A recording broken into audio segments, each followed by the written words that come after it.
তো এখন একটা নতুন শব্দ, এটা হলো ব্যাস। কী বললাম?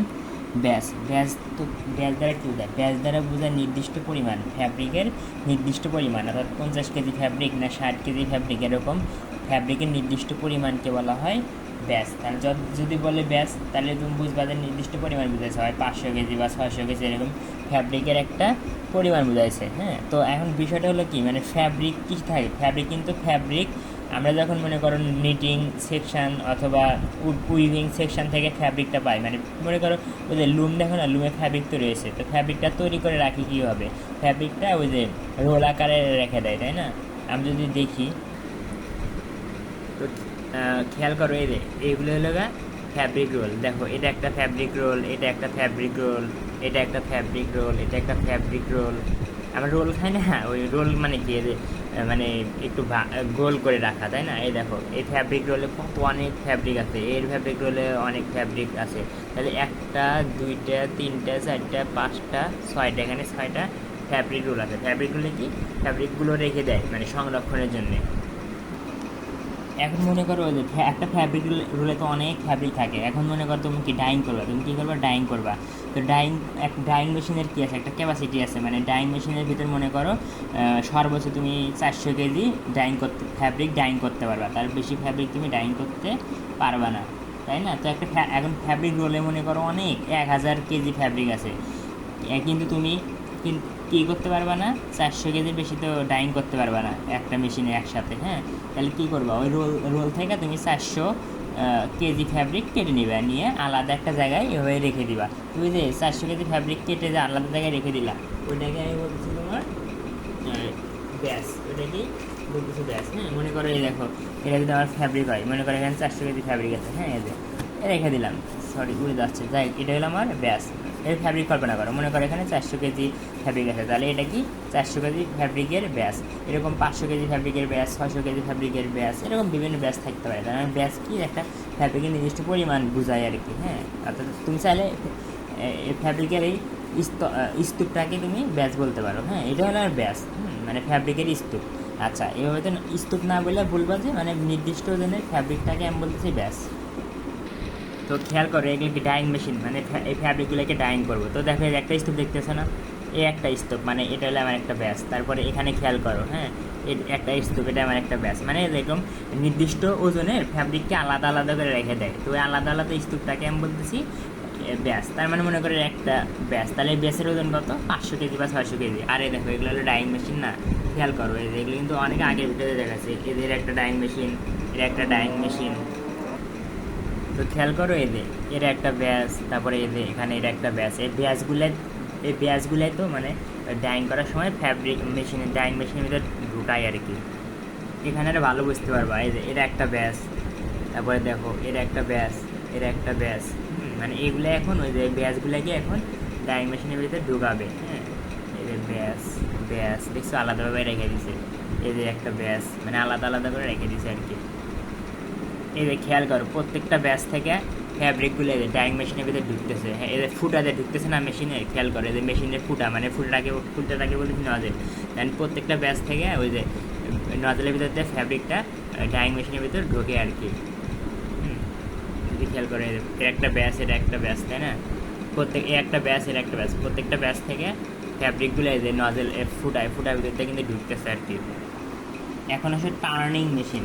টার্ন মানে উল্টানো, টার্ন মানে উল্টানো। আমরা জানি কি ফ্যাব্রিক কি থাকে, ফেস সাইড থাকে আর ব্যাক সাইড থাকে। হ্যাঁ, তো এখন দেখো, আমরা ডাইং মেশিনের ভিতরে যখন ফ্যাব্রিক দিই তখন কী হয়, উইন্স রোলার থাকে। এগুলো কিন্তু আগের ভিডিওতে দেখাচ্ছি, মনে করেন আমার উইন্স রোলার, এই উইন্স রোলারের উপর দিয়ে কী হয় বলো তো, এরা হচ্ছে ফ্যাব্রিক হয়, ফ্যাব্রিকগুলো উইন্স রোলারের উপর দেখে এরকম ঘুরে, মানে এরকম রোটেট করে, তাই না? এরকম রোটেট করে। তো এখন দেখো, তার মানে কি, এই উইন্স রোলার আর ফ্যাব্রিকের এই পৃষ্ঠের মানে সারফেসটা বলছে, সারফেস মানে পৃষ্ঠ মানে উপরিভাগ। হ্যাঁ, তো এই যে এটা যদি আমার ফ্যাব্রিক হয়, হ্যাঁ, তাহলে কী হয়, এই যে ইনসুলার এবং ফ্যাব্রিকের সাথে কি ঘর্ষণ লাগে, সংঘর্ষ মানে ঘর্ষণ হয়। হ্যাঁ, ঘর্ষণের ফলে কী হয়, ঘর্ষণের ফলে এই দেখো ফ্যাব্রিকের দেখো দুইটা পাশ, একটা ব্যাক সাইড একটা ফেস সাইড। যা এক মনে করে দেখো, এটা যদি এটা যদি ফ্যাব্রিক হয়, এটা ফ্যাব্রিকের উপরে সাইড আর এটা নিচের সাইড। তো এই দেখো যে উপরের সাইড কিন্তু ইনস্টলারের সাথে ঘর্ষণ লাগবে না, নিজের সাইড ঘর্ষণ লাগতেছে। ঘর্ষণ লাগার ফলে কী হবে, যে সাইডে ঘর্ষণ লাগবে ওই সাইড কিন্তু ক্ষয়ক্ষতি হতে পারে বা বিভিন্ন সমস্যা হতে পারে। এখন কথা হলো দেখো ফ্যাব্রিকের ফেস সাইড আর ব্যাক সাইড। ফেস সাইড মানে কি, আমরা শার্ট বা প্যান্ট পরার পরে যে সাইডটা আর কি বাইরে থেকে দেখা যায় ফেস সাইড। তো আমরা সবসময় চাই কি আমাদের শার্ট প্যান্টের ফেস সাইড যেন ভালো হয়।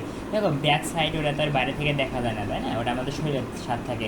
ব্যাক সাইড যদি খারাপও হয় তাহলে কিন্তু আমাদের কোনো সমস্যা নাই, কিন্তু শার্ট প্যান্টের ফেস সাইড কিন্তু ভালো হইতে হবে। তো এখন আমার ফ্যাব্রিকের ফেস সাইড যদি নষ্ট হয়ে যায় তাহলে ওই জিনিসটা দিয়ে যদি মানে মনে করো উইন্ডশিল্ডের সাথে ঘর্ষণের ফলে ফ্যাব্রিকের ফেস সাইড যদি নষ্ট হয়ে যায় তাহলে কিন্তু ওই ফ্যাব্রিক দেওয়া যদি শার্ট প্যান্ট বানায় তাহলে ওই শার্ট প্যান্ট দেখতে ভালো হবে না, কেউ কিনবে না, কারণ ফেস সাইডই খারাপ, মানে দেখতে খারাপ মনে হচ্ছে, তাই না।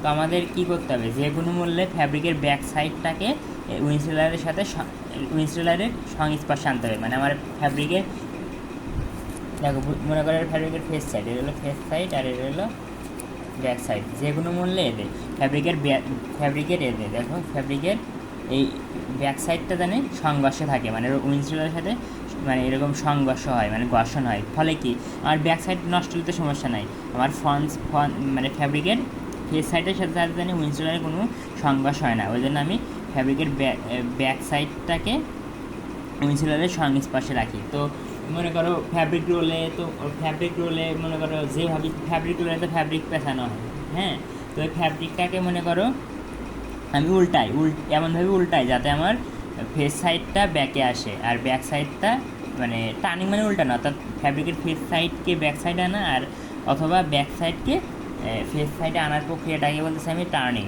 আর যে মেশিনের সাহায্যে এই টার্নিং করা হয় ওই মেশিনটাকে বলতেছে টার্নিং মেশিন, হ্যাঁ। তার মানে টার্নিং মেশিনের সাহায্যে আমি কী করি, ফেস সাইডকে সামনে আনি অথবা মানে ফেস সাইডকে ব্যাক সাইডে আনি অথবা ব্যাক সাইডকে ফেস সাইডে আনি, মানে ফ্যাব্রিককে এরকম উল্টাই, মনে করো এইভাবে আছে আমি এইভাবে উল্টালাম, ওই উল্টানোর কাজটাই করতেছে টার্নিং মেশিন। তো খেয়াল করো এই যে দেখতেছো না, এটা হলো আমার টার্নিং মেশিন, এই যে এটা হলো আমার টার্নিং মেশিন। এখন টার্নিং মেশিনটা কেমনে উল্টায় ওটা দেখালাম না, ভিডিও বড় হয়ে যাচ্ছে। তোমরা ভিডিও দেখতে চাইলে টার্নিং মেশিন লিখলেই চলে আসবে ইউটিউবে। দেখ এখন তোমার পরীক্ষায় আসবে যে ব্যাস সেকশনের কাজ কী, হ্যাঁ। তো ব্যাস সেকশন তো বুঝলাই যে কী, প্রথমত কি ব্যাস তৈরি করা, তাই না, ব্যাস সেকশনে কী তৈরি করা, ব্যাস তৈরি করা। তো ব্যাস তৈরি করা মানে কি যে আচ্ছা দেখো আমি ব্যাস কীভাবে তৈরি করি, আমি মেশিনের মানে ডাইং মেশিনের ক্যাপাসিটি অনুযায়ী মানে কতটুকু ডাইং করতে পারবে ওই অনুযায়ী কিন্তু আমি ব্যাস তৈরি করি। তার মানে কি দেখো মেশিনের ক্যাপাসিটি অনুযায়ী মেশিনের মানে fabric ready the fabric according the machine capacity, মানে মেশিনের ক্যাপাসিটি অনুযায়ী ফ্যাব্রিককে রেডি করা, এখানে ফ্যাব্রিককে রেডি করা বলতে ব্যাস তৈরি করা বুঝেছে। তারপর কি ওই যে দেখো ওই ব্যাস সেকশনে কী করা হয়, টার্ন দ্য ফ্যাব্রিক বা টার্নিং মেশিন মানে ফ্যাব্রিককে উল্টানো হয়, হ্যাঁ। আচ্ছা আর কালেক্ট দ্য ফ্যাব্রিক। এখন দেখো প্রথম কাজটা কি আসলে ওই যে মনে করো নিটিং আর উইভিং সেকশন। নিটিং আর উইভিং সেকশন মানে কি, যে সেকশনে তোমার ওই ফ্যাব্রিক তৈরি করা হয়, নিটিং সেকশনে নিটিং ফ্যাব্রিক তৈরি করা হয় আর উইভিং সেকশনে উইভিং ফ্যাব্রিক তৈরি করা হয়। ওই প্রথমত আমাদের কী করতে হয়, ওই উইভিং সেকশন বা নিটিং সেকশন অর্থাৎ তোমার মনে করো যে লুম থেকে ফ্যাব্রিক মানে ফ্যাব্রিক কালেক্ট করে মানে সংগ্রহ করে কী করি আমরা ব্যাস সেকশানে নিয়ে আসি। ব্যাস সেকশন মানে কি দেখো আমাদের মনে করো আমরা কলেজে পড়তাম না, 4টা সেকশন আছে, সেকশন বলতে একটা রুম বা একটা জায়গা, তাই না। তো প্রথমে কী করি আমরা, প্রথমে ওই নিটিং বা উইভিং সেকশন থেকে ফ্যাব্রিককে সংগ্রহ করে আমি ওই ব্যাস সেকশানে নিয়ে আসি, তারপরে ফ্যাব্রিককে রেডি করি অর্থাৎ ব্যাস তৈরি করি। মানে কীভাবে ব্যাস তৈরি করি, মেশিনের ক্যাপাসিটি অনুযায়ী, তারপরে কী করি টার্নিং মেশিনের সাহায্যে এই ফ্যাব্রিককে উল্টাই আর কি, এই তো।